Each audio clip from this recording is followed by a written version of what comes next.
Now to the latest on the Texas school tragedy. In addition to the immense grief, there's growing anger over the police response in Uvalde.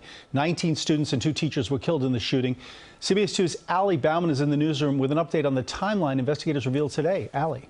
Well, Dick, the governor of Texas says he is livid that law enforcement gave him bad information about the timeline and details of this shooting. The gunman was killed by law enforcement an hour and 20 minutes after the initial 911 call. Tonight, we have learned that the police officer in charge at the scene ordered law enforcement not to enter the classroom for nearly an hour as school children were trapped inside by the gunman and calling 911, pleading for help.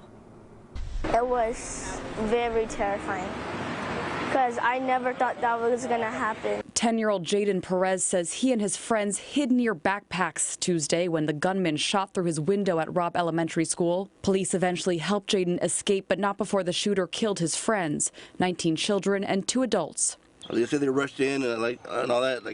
We didn't see that. Today, the head of the Texas Department of Public Safety admitted it took officers so long to stop the gunman because the commander on scene wrongfully thought there were no more children at risk. Of course, it was not the right decision. It was the wrong decision, period.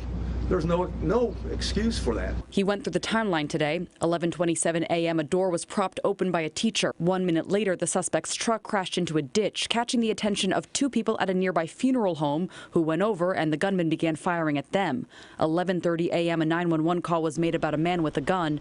The school resource officer, who was not on campus at the time, drove back. Sped to what he thought was the man with a gun to the back of the school, what turned out to be a teacher and not the suspect.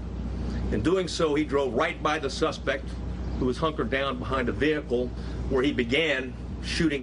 The gunman entered the school and closed the door. 3 responding officers were grazed by bullets. We're told 19 responding officers waited in the school hallway for more than 45 minutes as children trapped inside their classrooms called 911, pleading for help. The information that I was given turned out in part to be inaccurate, and I'm absolutely livid about that. Governor Greg Abbott says he was misled about the police response and is promising a thorough investigation.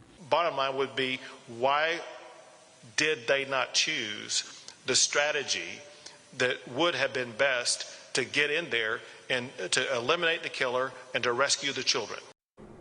And today, those 19 students should have been starting their summer break. The governor says an anonymous donor has given $175,000 to pay for all of the victims' funerals. In the newsroom, Allie Bauman, CBS 2 News.